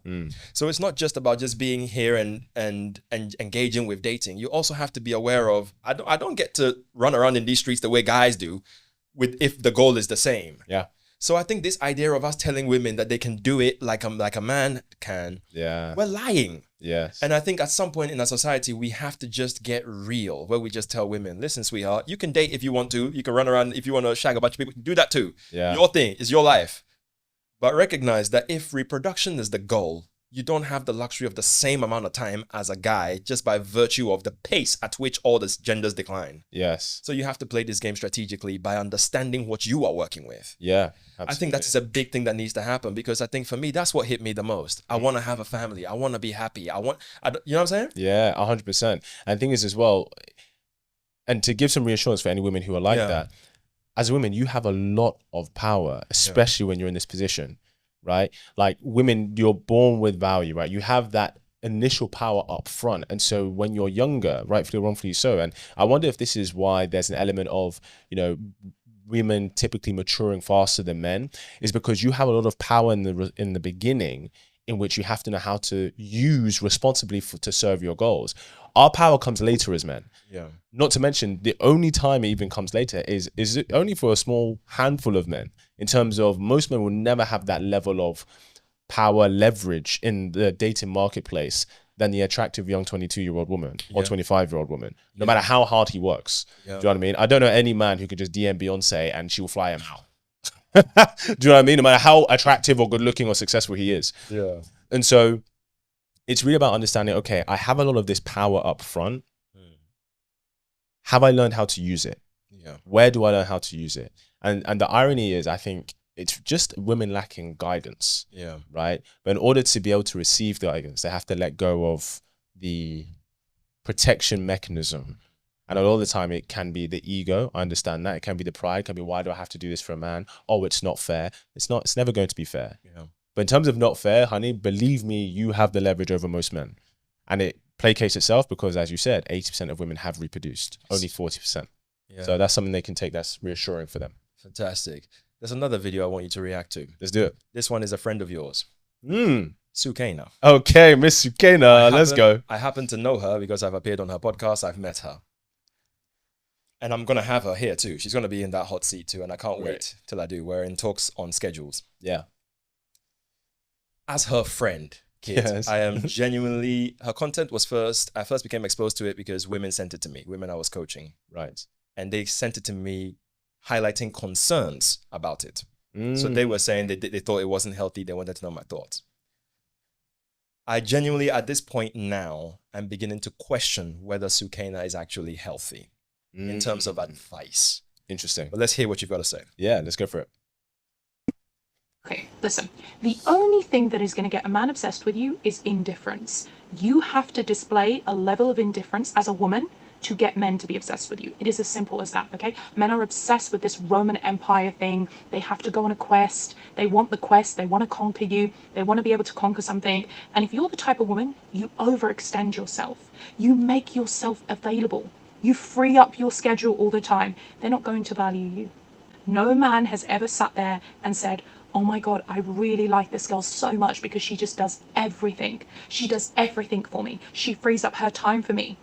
She works her schedule around me. She literally fits her whole world around me. No man has ever said that. And if a man has said that, it's because he's a narcissist and he's an abuser. And he seeks power and control. And those are the only kind of relationships he can be in. So he's not a healthy person. Apart from that, no one says that because it's not attractive. It's never ever attractive when somebody abandons themselves for you. The only kind of people who enjoy that are narcissists. Dark triad. Who just want power and control. They are going to get pleasure out of somebody abandoning themselves to be with them. Miss Sukena, come on, Right. girl. So the people who want you to abandon yourself are narcissistic, unhealthy people. But apparently being indifferent means you're healthy. Yeah. Talk to me about this, kid. So it's interesting because anyone who's watched my content has seen Sukena come on at least maybe 3 or 4 times throughout the past several years. And we've always come from different perspectives. One thing at least when she comes on my show, she, maybe it's because of how I am, but she's always, even if I push back, she will think about what I say. I say this with love to her, but it's clear to me that there's an element of her being misused. And unfortunately, that approach of a woman being indifferent to a man is going to filter out the men who have respect for themselves, and is only going to filter in the men who are going to chase you for validation for themselves. So the irony is the only kind of man you will filter for that are the narcissists. Because a man who's only chasing you for validation, right? He's only chasing you because you say no. He's trying to get to a yes, not because it's for you, but because he just wants you to say yes. When you eventually say yes, right? Because if you're going to have a relationship with him, if you're going to have an intimate relationship with him, you're going to have to say yes, right? When you eventually do say yes, what do you think is going to happen? He's going to retreat because he's like, well, he's got his validation from you. So unfortunately, that approach only filters out the men who are genuinely looking for reciprocation because they want to give. Now, the irony is the masculine is actually naturally generous. So the more you make him feel good, the more he wants to give to you. So I'll give you this example, okay? My girlfriend, she surprised me with, for my birthday, I love jazz music. I love singing jazz music. I love listening to it.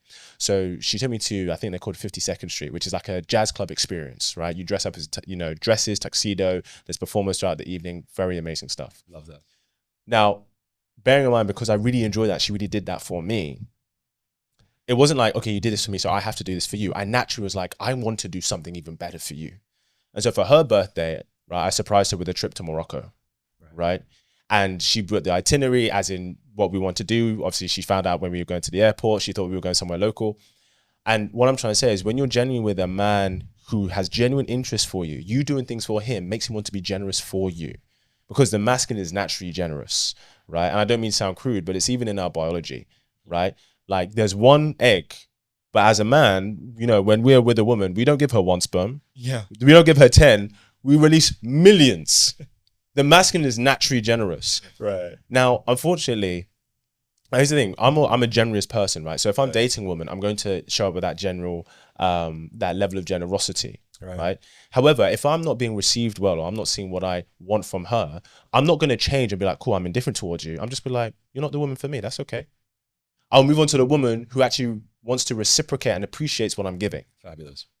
So if I take a woman out on a date, she could be the worst woman in the world. I'm still going to pay for that date. I will just not see her again.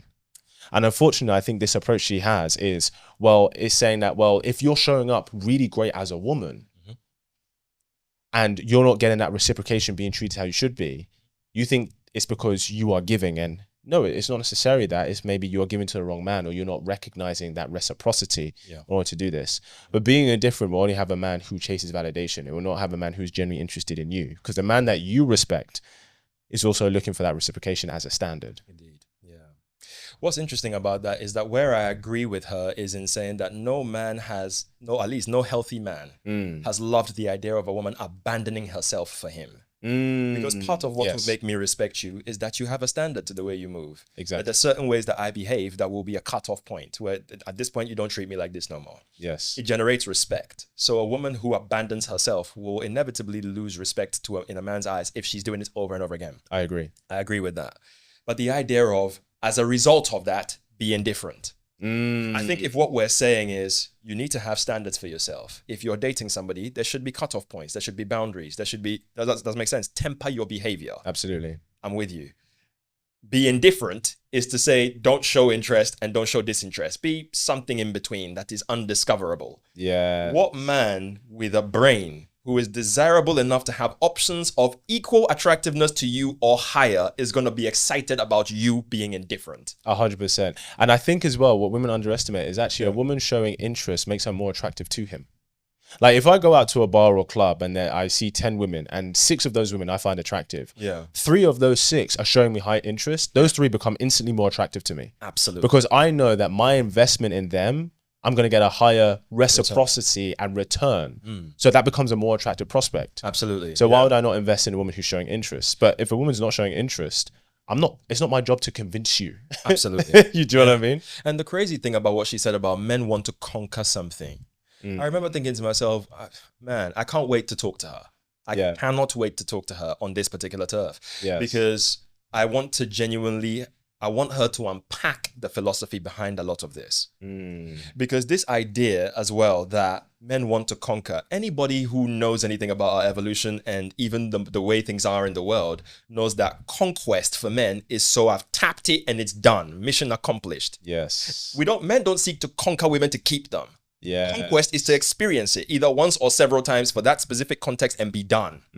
So the idea of being different, he'll want to conquer you. Yeah, he'll want to conquer you till the pleasure is maxed out and then you're discarded. And then that's it. For a woman who is a dating coach trying to get women outcomes like we're trying to do, I don't see how this makes sense.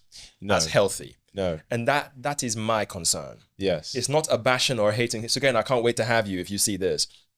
Because genuinely, my concern is there's no way you can tell me that your intent is to get women positive outcomes of desirable men in long-term relationships and marriages, and you're telling them be what was the word?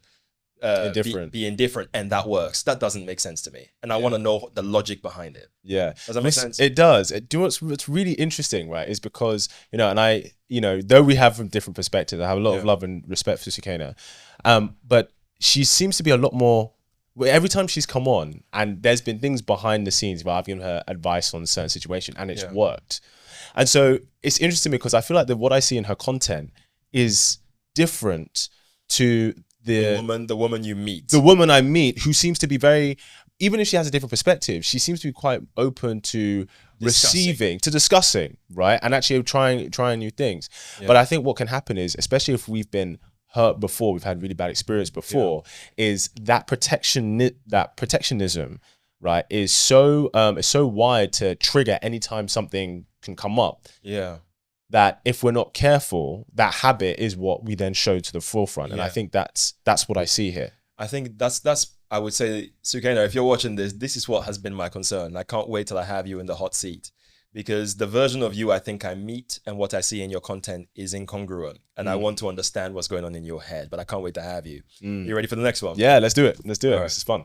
Lazy. All human beings are lazy, but women have a higher proclivity to be lazy. What I mean by that is lazy when it comes to creating resources. Women are here to create children, not create excess resources. The man's job is to create excess resources for a family. That's why when a man makes money, he says, oh, wow, this is awesome. Like a family can be dependent upon me. That's why we go out and build and create the beautiful world that we have now. Women, on the other hand, when they make money, what do they say? I'm independent. Of who? A man.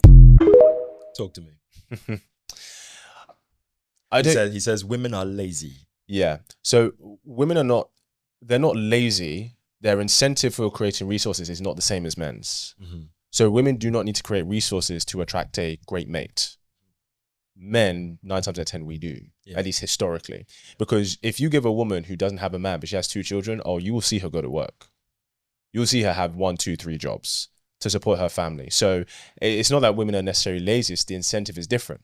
But the irony is, I think a lot of women have fallen into thinking, well, if I create resources, that would attract a man, which is why we have so many strong independent boss babes who have gone, well, I've got the job, I've got the career, I've got the degree, I'm earning good money. Why can't I attract the kind of caliber man that I want? And it's because they have bought into the idea that it's the same as it is for men, that, well, if I show and strive to create resources, I will attract the kind of partner I'm looking for. Now, it's not that they don't attract men, they just attract men who are more in their feminine. Right, the kind of men that go, oh, you bring resources, that's fantastic, right? I don't have that, so I'm going to latch on to you, right? And there's nothing wrong with that dynamic. If a woman's in that role and a man's in that role, it's what works for you. So I don't think women are lazy, especially when you look at, how much effort they go through to present themselves and to try and attract a man in terms of their appearance. Part of that is also intersexual competition. It's also, dressing up for other women, so to speak. I just think the incentives are different. If it was the same for women, that creating achievements, accolades, and resources made sure that they could attract the kind of person and have the life that they want, they would do that. Now, many women do that for the life that they want. They just don't understand it doesn't attract the man that they want. Yeah, fascinating. I recently came across an interesting take by, shout out to Mac and Murphy once again, evolution, biology, human mating behavior, well-renowned, one of the authorities. is he actually came up, they've discovered that evolutionarily, women were actually the bigger providers than men. Interesting. And this is what's crazy about it, kid. Yeah, Because it's got yeah. my brain fried in a way that is ignited curiosity, but also appreciation. Because I'm sure you can relate to this. Your mom's Nigerian, your family are from Africa. Yes. You and I both know women ain't lazy if our women are anything to go by. Very true. The women in our families are the furthest thing from lazy. Absolutely. Right? Exactly. Apparently, in the hunter-gatherer days where men had to go out and hunt for the proteins and women were the gatherers of the grain, the berries, etc., That's right. they were the bigger providers because originally, before money was currency, calories was currency because that's what it took for the tribe to survive. Yes. Men, there were times when we went out into the jungle and we couldn't catch the gazelle. Yes. So there were days when we came back with nothing, but there were still berries to be eating. There was still rice to be eaten. There was still corn to be eaten. Yes. There were days when we came back with a rabbit. It's not enough for the tribe, Yeah. but we made do because today we didn't get much. Yes. And then there were days when we had a buffalo, the lucky days when we had a surplus of proteins for everybody. Yes. But pound for pound, hunting was a lottery as to what you could catch. Yes. The days when you caught nothing or caught something smaller. Yes. But the one thing that was consistent was the gathering, the grains and the berries that did not take having to hide from the lion so women were supplying the bulk of what it took for the tribe to survive. So pound for pound, women have always been bigger providers. Yes, that's so interesting. And this is fascinating in a world where we tell men, it's your job to do the providing. Yeah. But if we scale it all the way back to what it looked like before the modern world we lived in, apparently they did more. So when you hear somebody like this come on, and mind you, there has been content that they've created that has been very useful to men. Yes. Their Money Mondays where they get investors like Robert Kiyosaki. I can't shit on Fresh and Fit entirely because some of what they've done has been useful to men. Yes. A lot of it has also been toxic. This is one of the takes that isn't particularly productive. Yes. In a world where men and women are trying to connect, this creates divide. Yes. You know what I mean? Yeah. Because Yeah. we know that there is nuance. Yes. Women are not lazy if the women I grew up with are the blueprints for me to go by. Yeah. I don't know what he's been seeing in his life Yeah. and what he sees in modern day in Miami where he lives. But it's about exposure. Because if you've seen more in the world, you know more.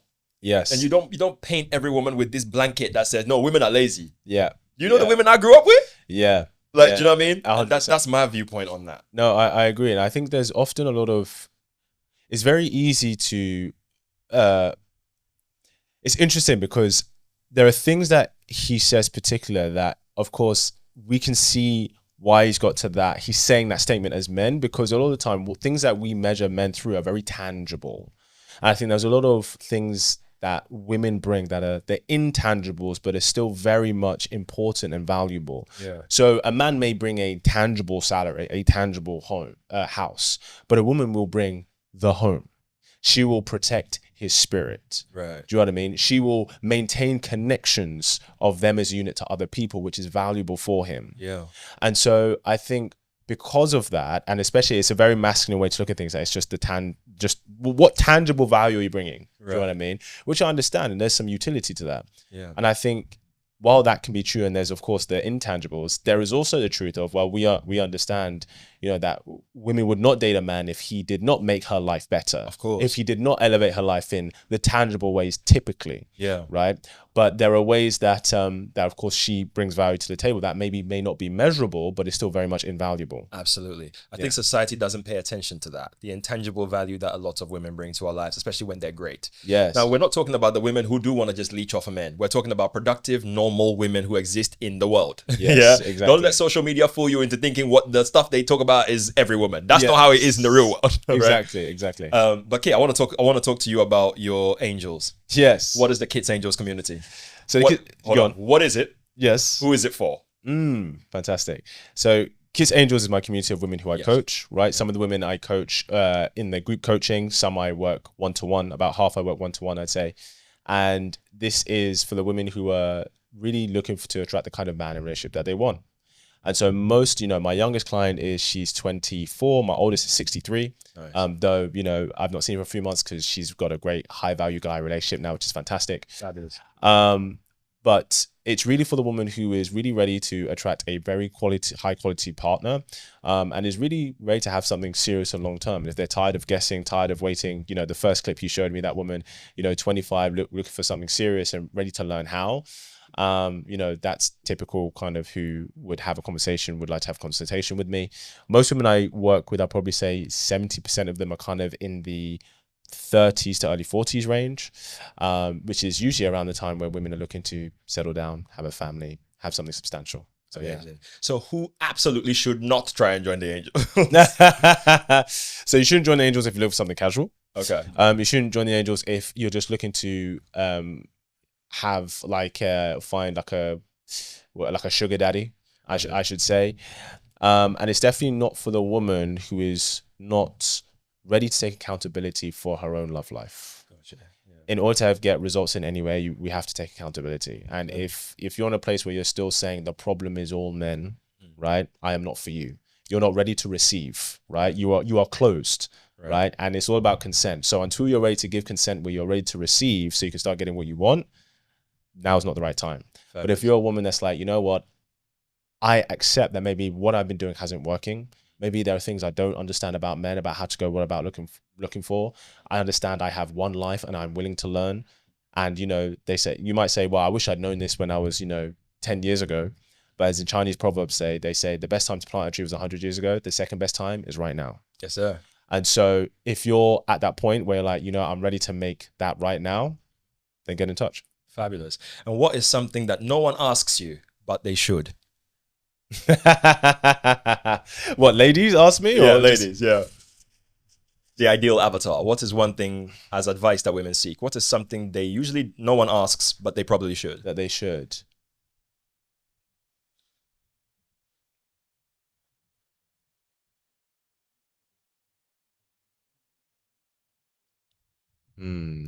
We've got London's Hitch in trouble now. He's on the spot. He's thinking about it. We got his brain ticking. I like this. I like it. This is great. Yeah.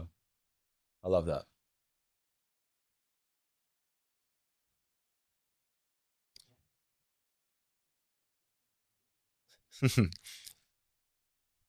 What makes a man truly emotionally vulnerable with a woman?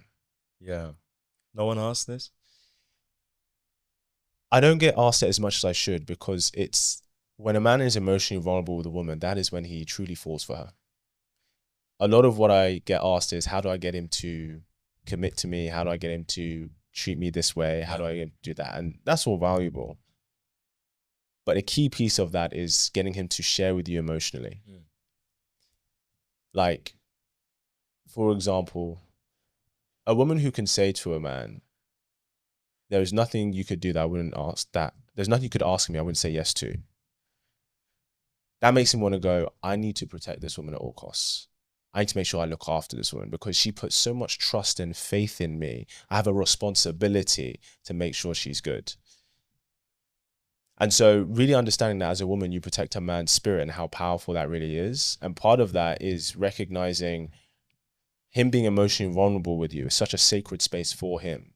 And we know how to not only invite that, but look after that, right? This is the kind of man who will do anything for you. One of the first things I say to my ladies when they start work with me is, I'm not going to teach you how to keep him. I'm going to teach you how to become the woman he will do anything for. And that's where everything else comes, in spades. So, amazing. Yeah. And is there, oh yeah, I like this. Is there an opinion of mine that you fundamentally disagree with? And if so, what is it? And let's chop it up briefly. Yeah, it's difficult because I think there's only one thing that I think you and I come from different perspectives, and we've talked about it, but I'm happy to bring it up. What is it? Sex on the first date. Okay. I don't think that a woman has sex with a man on the first date, I do think it represents her in a way that does not serve her long term. I think it does matter. For every woman. In relation to every man. I think that, like anything, it may not be a deal breaker, but I do think it's an influence.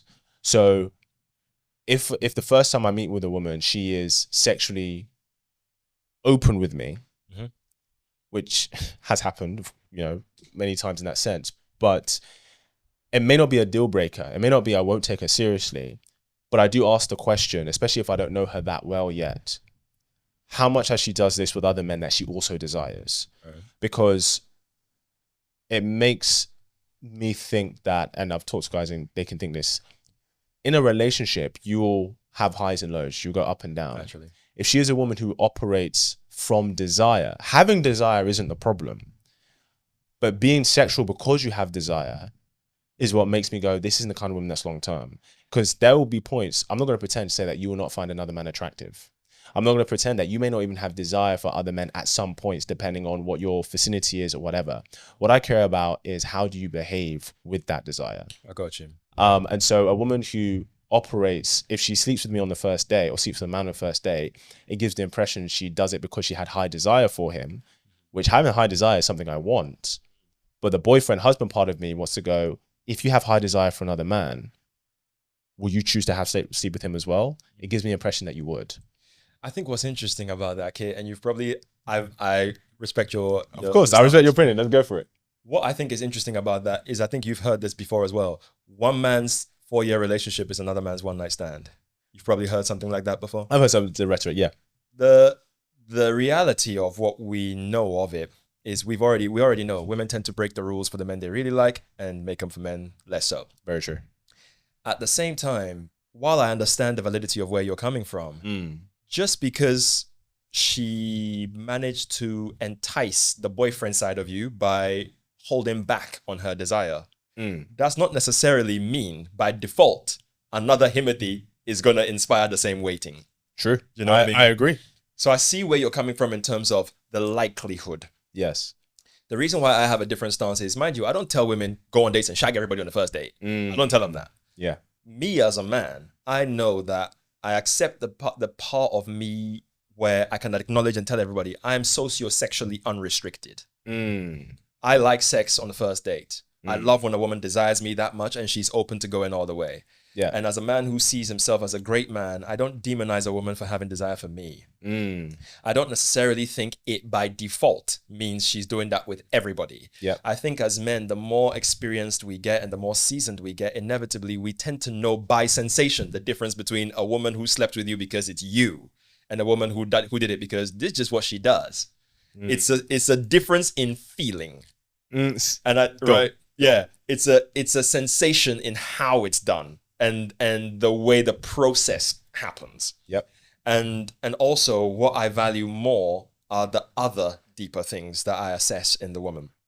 Because on one hand, I need you to take off the whore side of it and I need you to take off the girlfriend side of it in me. In the same way I need to take off the boyfriend side of you and the desirable good genetics part of that your mating strategy may look for. Yeah. So I need to bring both to the table. For me, as a sociosexually unrestricted man, I love it when a woman desires me that much and wants to jump me. I don't necessarily think she's doing it with everybody.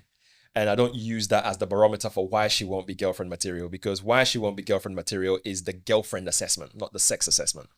And over time, I will inevitably discover her character anyway. So I will know if, regardless of sex with me, she's the type that will do that type of thing. Because mind you, just because I slept with you on the first date does not by default mean another sexy woman is going to get that when I've committed to you. Does that make sense? I would decide if I'm protecting what I'm doing or not. And because I give myself that level of respect, because I know me, I give women the same. But I wouldn't tell women, go shag absolutely everybody on the first date. Yeah. There's discretion because there are men who will look at you differently. There are some men who will judge you intensely. There are some men who it will be a data point, like you've just said, not necessarily a judgment. Yeah. So discretion does matter in terms of who she deals with. However, me personally, I don't demonize women for wanting me that bad. Come on, man. So I hear you, right? And I'm not going to say from my own personal experience, of course it feels great when a woman wants you so much. Yeah. I think if a woman has enough sexual desire because I am a Himothy, that is a red flag. And the reason I say that is because, yes, she should want me because I'm a quote-unquote Himothy, but her sexual desire should come from because she has recognized I've had an investment in her, because she recognizes that, for example, like in terms of maybe how I make her feel safe. Yeah. I think women who operate from a place of, well, because he ticks these boxes, I have such high sexual desire for him to the point that I'm willing to engage in it physically, makes me, I'm trying to think of another way to put it. It's kind of like, for example, saying, I'm not just going to work with you, right? Or I'm not just going to invest in your company because the numbers are good. I need to know who you are as a person, even though the numbers are good, for me to go, yes. Right. But as somebody who goes, well, the numbers are really good, so I'm going to invest regardless of who you are, right? Because the numbers are great and I'm looking for that return. That's not wrong.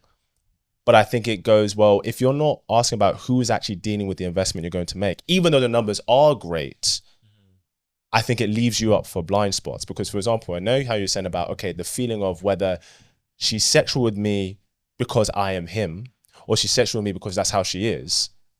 What if you get it wrong? I can appreciate that we do get it wrong, but I think where we differ here is that within this framework, I deal with it, I operate more in the objective reality of desire. Yep. As in, I hear where you're coming from. Be sexual with me because I've invested. What I don't want is logical desire. Yep. So the 1 + 1, he's invested in me, so now he gets to have sex. I want the woman whose carnal reality is ignited because I just do it. Mm-hmm. Do you know what I mean? That's what I prefer. Yeah. Being chosen with immediacy rather than with logic is what sits better with me personally. Sure. But I can appreciate the differences in the variety in the world. Yeah. Do you know what I mean? So that's my difference. I hear you. Yeah. I'll ask you a question. Do you find it very attractive in a woman where she clearly sees you the way you see yourself? Do I find it attractive when she sees me the way I see myself? Yes. I do find it attractive, but I also want a woman to have her own brain. As in, part of the reason why we're together is because you see things that I don't, and I see things that you don't. You are privy, by virtue of being in the POV that you have, you are privy to things that I may not see. Yes. So let's say, for argument's sake, I see myself like I'm Jesus, which is hubris. Sure. I want a woman to see me and be like, actually, there's this bit that you can work on. For sure. There's this side of you that you don't see. Does that make sense? So Yeah. I want you to see me as glorious, because why else are you attracted to me? For sure. But I also want you to see the things that you can, as my helpmate, give me as game that I can use to further improve. Yeah. So I agree with that. So it's not saying that she sees you as perfect, right? Because I don't think you see yourself as perfect. Yeah. So it's also like, okay, well, I appreciate King because of these amazing qualities. I see the greatness in him as a man. But also, I believe that I'm trying to think, if I was a woman and I was sexually intimate with a man because I had high physical desire for him, and I operated from because of that high physical desire, as opposed to, I'm not saying that I wouldn't want to have desire for me, like, let's keep it a buck, right? I've indulged in that myself. But it's really about going, I recognize while I really want him, can I have an element of discipline to recognize other things in terms of how he invests that qualifies me to open up to him in that way. So the way I'll put it is, for example, so as a man, right, I'm not gonna lie, I've been intimate with women because they were very attractive and I had high sexual desire for them. But I was also intimate with women where, while they had high sexual desire for me, I didn't actually respect who they were as people. Maybe they weren't actually decent people. It was just like, okay, she's very, very attractive. And I'd probably say from maybe my mid-20s, even with a woman who I was like, I know this is going to be casual, it was still very important for me to go, well, who is she as a woman that I'm going to be giving my time to, even though I want her sexually? Because I can, and I have indulged with women sexually because they're very attractive. But if I don't like who they are as a person, that then goes, well, what kind of man am I to actually sleep with a woman because I find her attractive, but I actually don't like her, even if it's casual? And it's a reflection of, how do I see myself? And so the reason I say that is because if a woman is like, I can have physical desire for you, but that doesn't mean I'm going to be physically intimate, that says there's an element of discerning in her that I would want in a wife. This is interesting, and we're running out of time, so we're going to have to dig into this in another point. Sure. But in the meantime, where can they find you? 100% appreciate you. You can find me at Stay Sick with Kit on Instagram, YouTube, and TikTok. And make sure you follow my brother, Mr. King's Takes, because as you can see, he's got the gold to give. Ladies, I co-sign that fully. Follow him at Mr. King's Takes is my Instagram. Follow me there. However, Stay Slick with Kit on Instagram, YouTube, TikTok, across the board. Join the Angels community if you are finally ready to find love the right way. Ladies and gentlemen, it's been an absolute pleasure, and I will see you in the next one. Appreciate you.